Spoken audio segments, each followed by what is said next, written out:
Seja muito bem-vindo ao Pouco Sem, esse podcast que tem como objetivo de trazer a mensagem bíblica, trazer reflexões e principalmente, apontar para Jesus. Esse é o nosso maior objetivo. Venho sempre estar agradecendo aos comentários, as visualizações, as curtidas. Nos siga no Spotify e se inscreva no nosso canal. Deixe seu comentário, deixe a sua curtida, compartilha, ativa o sininho também. Isso ajuda cada vez mais a plataforma a impulsionar o vídeo, E, incrível que pareça, pode ser estranho, tinha prometido que sempre sábado trazer 2 histórias e eu quero ver se eu consigo trabalhar isso melhor. Então eu quero trazer uma proposta de quarta-feira, trazer um vídeo, na quinta outro vídeo, na sexta, no sábado e no domingo. Sendo assim, a gente tem basicamente ali quarta, quinta, sexta, sábado, domingo, 5 dias preenchido com vídeos. E aí vou fazer um vídeo único por dia, que aí eu consigo trabalhar e a gente vai vendo ali a melhor maneira que vai atendendo. Beleza, pessoal? E como eu fiz, no passado a gente fez dois temáticos, eu vou trazer agora 2 dentro do Evangelho de Marcos que a gente já está lendo. Sempre aquele plano de fundo, só para ressaltar, a gente vem lendo Marcos ali, a gente vê que Marcos traz a visão de Jesus como um servo sofredor, porque ele queria falar com o público gentil e judeu que estava em Roma, que estava sendo perseguido, que o mestre deles também sofreu, o mestre deles também foi perseguido, mas Jesus também é a esperança, o Messias, Ele traz tanto Jesus ali como o filho do homem, o filho de Deus. A gente já vem conversando um pouco, e lembrando ali no capítulo 6, a gente já finalizou ali com a parte da multiplicação dos pães e todo esse processo. Então, vamos dar sequência. Agora a gente já vai ler o Evangelho 7 hoje, e eu tô postando nessa quarta-feira esse episódio, e provavelmente na sexta-feira eu vou postar o capítulo 8, beleza? Espero que vocês estejam refletindo ali e trazendo os seus entendimentos. Peço, comente aqui, compartilha com a gente o que você está entendendo, o que você está aprofundando. Encarecidamente isso ajuda a gente ter, e dá um feedback também, nos ajuda a entender o todo. Então bora lá, vamos ler o capítulo 7. Na minha Bíblia, na tradução NVI, ela está dividida em 3 subtítulos. Então eu estou sempre falando dos blocos, Então estava dividido em 3 blocos. E eu queria ressaltar uma perguntinha aqui antes de acontecer. Em cada capítulo a gente tem 3 situações. O primeiro subbloco, eu quero ressaltar a pergunta: o que é impuro e o que é puro? Que é a pergunta título desse episódio. O que nos torna puro ou impuro? A segunda pergunta no segundo subtítulo até aonde a nossa fé vai? E a terceira o que a intimidade com Jesus nos gera? Então vamos lá. Então vamos ler do capítulo 7, primeiro subtítulo, do versículo 1 ao 23. Beleza? Então vamos lá. Eu vou ler ele todo, depois a gente vem conversando aqui, esmiuçando essa parada. Os fariseus e alguns dos mestres da lei, vindo de Jerusalém, reuniram-se a Jesus e viram alguns dos seus discípulos comendo com as mãos impuras, isto é, por lavar. Os fariseus e todos os judeus não comem sem lavar as mãos cerimonialmente, apegando-se assim à tradição dos líderes religiosos, ou algumas bíblias tradições dos anciões, que também bate com o sentido. Quando chegam da rua, não comem sem antes se lavarem, e observam muitas outras tradições tais como lavar copos, jarros e vasilhas de metal. Então os fariseus e os mestres da lei lhe perguntaram a Jesus: por que os seus discípulos não vivem de acordo com a tradição dos líderes religiosos, em vez de comerem o alimento com as mãos impuras? E ele respondeu: bem profetizado Isaías acerca de vocês, hipócritas. Como está escrito: este povo me honra com os lábios, mas o seu coração está longe de mim. Em vão me adoram, seus ensinamentos não passam de regras ensinadas por homens. Vocês negligenciam os mandamentos de Deus e se apegam às tradições dos homens. E disse-lhes: vocês estão sempre encontrando uma boa maneira de pôr de lado os mandamentos de Deus, a fim de obedecer às suas tradições. Pois Moisés disse: honra teu pai e tua mãe. Quem amaldiçoar seu pai e sua mãe terá que ser executado. Mas vocês afirmam que, se alguém disser a seu pai e sua mãe: qualquer ajuda que vocês poderiam receber de mim é corbã, isto é, oferta dedicada a Deus, vocês o desobrigam de qualquer dever para com seu pai e sua mãe. Assim vocês anulam a palavra de Deus por meio de tradições que vocês mesmos transmitem. E fazem muitas coisas como essa. Jesus chamou novamente a multidão para junto de si e disse: ouçam-me, todos, entenda isto. Não há nada de fora do homem que nele, entrando, possa torná-lo impuro. Ao contrário, o que sai do homem que o torna impuro. Se alguém tem ouvidos para ouvir, ouça. Depois de deixar a multidão entrar em casa, os discípulos lhe pediram explicações da parábola. Será que vocês também não conseguem entender? Perguntaram-lhes Jesus.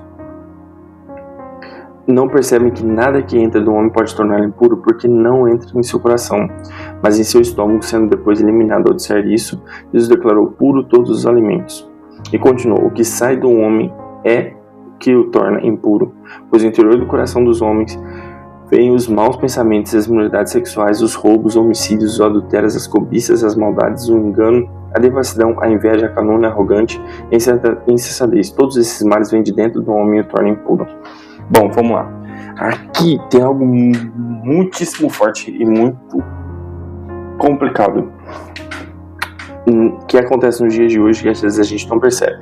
Quando a gente vê esse encontro dos fariseus ali, que a gente entendeu no período anterior bíblico, que era um povo que tinha um cuidado com a lei, só que depois se perdeu, se corrompeu com os costumes, e os mestres da lei, eles tinham alguns costumes que eram de se lavar as mãos. Mas aqui você pode falar assim, Henrique, mas é uma questão de higiene. Mas ali era um ritual de purificação. Porque eles andavam nas praças, aí tinham encontrado gentios nesse processo, eles tinham contato com pessoas impuras e depois eles lavavam as mãos cerimonialmente para dizer que estavam puros para comer. E eles entendiam que o contato com uma pessoa impura os tornava impuro. Então esse movimento ali de lavar as mãos, de ter isso, era para trazer esse sentimento. E quando os fariseus questionam Jesus sobre isso, Jesus traz um entendimento muito grande. Por quê? Isso foi uma tradição adicionada às tradições dos mandamentos, e os fariseus faziam muitas isso, adicionavam tradições. Então, tipo assim, a tradição de Jesus dá o melhor exemplo aqui, só para discorrer, olha o exemplo que Jesus traz. A tradição era de Moisés, honrar pai e mãe. E aí, se você tinha um dinheiro que você poderia ajudar seus pais, você poderia honrar seus pais nesse sentido, eles justificavam que ele não precisava dar esse dinheiro se ele fosse dado como corban, oferta ao Senhor. Então, o que eles estavam fazendo? Pegando a tradição deles e colocando acima da palavra de Deus. Muitas vezes, até nós perdemos um pouco o sentido da nossa vida por conta disso. Muitas vezes a gente coloca os nossos julgamentos em cima da palavra de Deus e acreditamos que os nossos julgamentos, a nossa tradição, a forma que a gente enxerga é a mais correta. E não, na verdade, não é a forma que a Bíblia traz e faz a gente ver. Muitas vezes a gente tem no meio evangélico, ou acredito que em outro, dentro da doutrina cristã, doutrinas criadas por homens que provavelmente imputam na palavra de Deus e forçam ser uma realidade muito maior que a própria palavra. Então você acaba quebrando um princípio, um valor bíblico, porque você está trazendo uma doutrina que realmente você entendeu que é uma questão de homens, e a gente tem que se policiar muito nisso. E aqui Jesus está trazendo esse conflito, né? Tipo assim, vocês estão importando muito com a lei, e Jesus vem trazendo não a quebra da lei, mas trazendo a verdadeira lei, né? Que é o processo da palavra de Deus. E isso é muito interessante. Isso deixa a gente um pouco pensativo. Porque aqui, a palavra, é esse aqui que eu coloquei que é o ponto-chave. Jesus depois ele vai explicar para o povo o que as pessoas se tornam impuras. Não o que a pessoa consome, aquilo que é impuro, considerando, vai para o estômago depois é eliminado. Jesus também traz essa visão. Não é o que vem de fora, mas sim o que vem de dentro. Então hoje a gente pode pensar assim, mas o melhor exemplo que eu vi foi na ministração ali do Jesus Cop, foi: se você não é o fato de você mentir que torna você mentiroso, mas sim o fato que você tem uma raiz da mentira dentro de você e ali reflete aquilo. Não é o fato, por exemplo, você tem uma árvore e ali ela dá vários frutos, e nesses frutos você fala assim, aquele é uma laranjeira. Mas não é a laranjeira que dá laranja, não a laranja que faz a árvore virar laranjeira, entende? É o fruto, não é o fruto que nos corresponde, mas o que está dentro de nós. E, infelizmente, dentro de nós estão nossos pecados. Então traz a ideia de não merecimento. Faz total sentido da nossa imundície, desculpa falar desse jeito, a nossa impureza, que independente se você lavar as suas mãos, para trazer que você tenha uma visão pura, externamente, dentro de você está podre, dentro de você está destruído. E nesse sentido, Jesus está trazendo esse sentimento. Muitas vezes a gente olha para adúlteros, olha para pessoas que são insensatas ou arrogantes, e a gente fala assim, esse não merece, mas às vezes a gente tem que olhar para dentro de nós. Às vezes a nossa raiz, o nosso pecado também tem o mesmo nível daquele pecado que a gente está julgando do próximo. E isso traz um sentimento de, cara, preciso ser mais humilde, preciso entender o processo, preciso entender o que tem de Deus. E por quê? Porque a partir do momento que a gente começa a olhar para o outro e enxergar a impureza nele, mas não enxergar em nós, a gente começa a criar doutrinas. E isso é perigoso. Porque isso aqui não pode por conta disso, mas, cara, é um sentimento, não tem nada a ver bíblico, você não tem nenhuma base bíblica, nada, porque na sua cabeça é isso e você leva isso para as outras pessoas. Essa pessoa é impura por conta disso. Impura porque não pode fazer isso. Mas, cara, cadê a base bíblica? Cadê o entendimento sobre? E não é você espancar ali a Bíblia e pedir para ela trazer, mas muitas vezes a gente começa a trazer esses sentimentos doutrinários para dentro do nosso dia a dia e viramos grandes julgadores. E isso nos torna impuros. E isso torna a gente totalmente eficaz nesse sentido, né? A gente não consegue quebrar o processo. E só com Jesus, a pureza em pessoa, dentro do nosso coração, sendo a nossa verdadeira raiz, a nossa rocha, que a gente vai conseguir atender e chegar nesses processos. Entendo agora, eu vou dar uma sequência, cara, e esse aqui é também fantástico. Vamos lá. Do 24 ao 30. Jesus saiu daquele lugar e foi para os arredores de Tiro e Sidom. Entrou numa casa e não queria que ninguém o soubesse. Contudo, não conseguiu manter em segredo a sua presença. De fato, logo ouviu-se falar dele, e certa mulher cuja filha estava com um espírito imundo veio e lançou aos seus pés. A mulher era grega, sírio-fenícia de origem, e rogava a Jesus que expulsasse de sua filha o demônio. E ele lhe disse: deixe que primeiro os filhos comam até se fartar, pois não é correto tirar o pão dos filhos e lançá-los aos cachorrinhos. E ela respondeu: sim, senhor, mas até os cachorrinhos debaixo da mesa comem das migalhas das crianças. Então ele disse: por causa desta resposta você pode ir, o demônio já saiu da sua filha. E ela foi para casa e encontrou sua filha deitada na cama, e o demônio já deixara. Glória a Deus. E aqui, cara, esse evangelho aqui, eu quero ler dentro do contexto de Marcos, tá? Mas depois tem um contexto de Mateus, que traz um pouco de mais aprofundamento, mas vamos só essa visão de Marcos. Aqui tem ali no versículo 16, versículo 24, vários manuscritos não trazem que é de Sidom, né? Alguns manuscritos, outros trazem, e o 16 que eu li, se alguém tem ouvidos, ouça. Alguns versículos não trazem esse versículo, só na de rodapé. Mas beleza.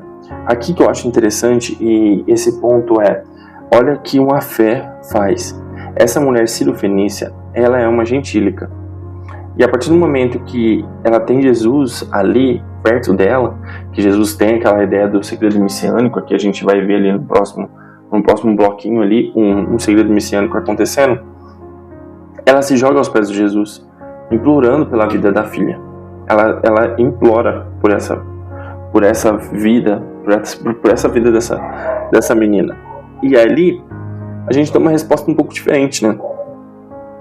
Jesus responde a ela assim: deixe que primeiro os filhos comam até se fartar, pois não é correto tirar o pão dos filhos e lançá-los aos cachorrinhos. E eu fiquei pensando, se um dia eu recebesse essa resposta de Jesus, qual a atitude que eu teria? E eu transponho essa pergunta para vocês: qual a atitude que vocês teriam? Porque aqui o Douglas coloca uma coisa muito interessante. Existem dois grupos: as pessoas que não merecem, né, a graça de Jesus, e elas não vão se aproximar de Jesus nesse entendimento, e o grupo que merece, só que acha que por ser um dever de Cristo começa a cobrar.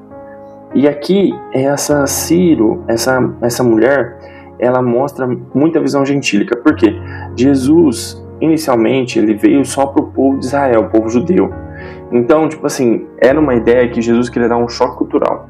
Jesus queria trazer esse entendimento de que realmente ele veio para os judeus, que são os filhos, e não fazem sentido os cachorrinhos. Os cachorrinhos não é algo legal igual a gente tem hoje, né? Era uma visão marginalizada, mas ela responde com muita sabedoria que até os cachorrinhos comem das migalhas das crianças. E aqui eu acredito que a resposta que ela deu é: eu podia, Jesus, experimentar qualquer outra mesa, mas eu sei que dessa mesa, as migalhas da graça já basta para minha filha. Dessa mesa, ao mínimo da sua atenção já basta. Então, essa visão que Jesus está trazendo, esse choque de cultura, aqui fica nítido quando Marcos escreve. Jesus não foi irônico ou arrogante com essa moça. Aqui a moça está mostrando um dever de fé, um dever de entrega, um dever de se posicionar. Muitas vezes a gente recebe ou não de Deus, ou vamos esperar, ou um sentido, e a gente começa a ficar bravo, a gente começa a se afastar. Mas não, por fé, essa mulher esperou o processo. Jesus ali, ele fica surpreso com a resposta dela e liberta a criança do demônio, porque a resposta da fé dela foi muito forte. Muitas vezes Jesus na nossa vida, ele traz esse sentimento. Não é que Jesus gosta de nos testar, mas a questão é qual posição que a gente tem perante aos nãos de Deus. A nossa fé permanece firme, a nossa fé permanece amarrada em Cristo, ou o nosso coração realmente bate mesmo com o não de Jesus, ou a gente quer se afastar, ou a gente quer chegar para Jesus e falar assim: Jesus, eu dou o dízimo, eu sou uma pessoa frequente, eu sou uma pessoa que ora, uma pessoa que jejua, eu quero que você faça a bênção que eu quero. E Jesus, ele não tem a obrigação de fazer o que você pede ou não, ele é Deus, então ele que vai definir no seu lugar o que é certo e o que é errado. Você só tem que se colocar na posição de fé e orar e lutar no sentido assim, lutar com a sua incredulidade, lutar com o seu medo daquilo não acontecer e esperar os processos que Deus tem para sua vida. E dando sequência aqui, a gente vai ler do 31 ao 36, né? A seguir, Jesus saiu dos arredores de Tiro e atravessou a Sidom e até o mar da Galileia e a região de Decápolis. Ali algumas das pessoas lhe trouxeram um homem que era surdo e mal podia falar, suplicando que lhe impusesse as mãos. Depois de levá-lo à parte, longe da multidão, Jesus colocou os dedos no ouvido e em seguida cuspiu e tocou na língua. Então voltou os olhos para o céu e com um profundo suspiro disse: Efatá, que significa abra-se. Com isso, os ouvidos do homem se abriram e sua língua ficou livre e ele começou a falar corretamente. Jesus ordenou-lhe que não a contasse a ninguém. Contudo, quanto mais ele os proibia, mais eles falavam. O povo ficava simplesmente maravilhado e dizia-lhe: faz tudo muito bem, faz até o surdo ouvir e o mudo falar. Aqui eu queria ressaltar essa palavra efatá, né? Quando Marcos intencionalmente explica isso, ele quer dar pra gente entender que é para um público gentil o evangelho, né? Porque se fosse para um judeu, ele não precisava explicar o aramaico aqui que Jesus utilizou. Mas aqui nessa passagem, Jesus cura um surdo e um gago, né? Aqui está escrito gago, mas na passagem fala que mal podia falar, no sentido do quê? Jesus leva ele para um canto e só tá um momento ele e Jesus, né? E aqui o Douglas também coloca lá, como usando de base, eu falei que usou o ministério, a saliva dá uma ideia de intimidade, né? Que você troca a saliva somente com a sua esposa, ou com alguém que você tem intimidade. Então, no sentido, ali Jesus, ele trouxe essa ideia de intimidade, trouxe essa ideia de cura através de você ser mais íntimo de Deus. Aqui, no entanto, o que nos aponta? Às vezes vão ter processos que você não vai estar no meio da multidão para ser curado. Você vai ter que estar no seu secreto com Deus. E a forma que ele conversa, a forma que ele lida, ele vai tocar em você. E aquilo vai te transformar. E aquilo vai te desenvolver. E algumas curas vão acontecer dessa maneira. Num toque, numa maneira de conversar, um relacionamento com Jesus profundo, onde você e ele vai estar. Não vai ter palco, não vai ter plateia, não vai ter ninguém vendo. Mas a cura pode acontecer dentro desse processo, dentro dessa maneira. E aqui a gente já finaliza Marcos 7. O que eu acho interessante, que eu queria ressaltar, o que mexeu muito comigo e realmente deixou bem pensativo, foi essa coragem dessa mulher da Sirofenícia. Como ela teve uma fé que quebrou barreiras. Porque a pergunta que eu faço é: se você hoje tivesse recebido um não de Deus ou recebido uma negativa, qual posição você estaria? Qual situação você tem? Eu hoje, preparando aqui, né, o roteiro e tudo mais, me trouxe muito o filme Em Busca da Felicidade, onde é protagonizado pelo Will Smith. E ele tá na entrevista de emprego, ele pintou a casa, ele tava com uma calça nova e a roupa, acho que bem suja ali de tinta. E aí o cara faz a pergunta pra ele, fala assim: cara, como você contrataria O que você falaria para uma pessoa que tá com a roupa suja na entrevista de emprego? Ele falou assim, cara, eu diria que ele tem boas calças, e porque, tipo assim, ele reverteu quebrando a lógica. Muitas vezes, quando a gente recebe uma negativa de Deus, qual que é a lógica que o mundo pretende? Deixa esse cara de canto, esse cara, ele não vai te dar nada mesmo, Jesus não vai te entregar nada que você está pedindo, deixa ele de canto, você não merece, você tem que ficar afastado desse evangelho. Mas não, você tem que dar a resposta que o mundo não espera. A resposta, cara, independente do sim ou não de Jesus, eu vou estar junto com ele, independente da situação, porque a migalha da graça que cai dessa mesa é muito melhor do que qualquer banquete farto em outras mesas.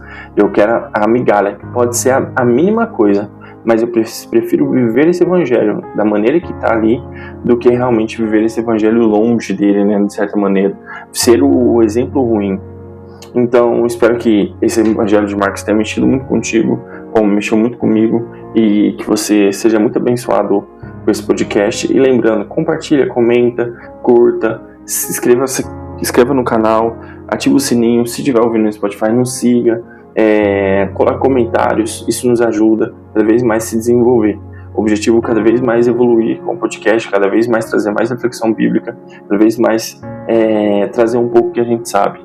Porque através de um pouco que eu sei, através de um pouco que você sabe, a gente junta e vira um pouco que sabemos. Então aquilo fica muito legal e a gente consegue cada vez mais refinar esse entendimento bíblico, e a gente começa cada vez mais a revelar Jesus e apontar Jesus dentro do nosso meio.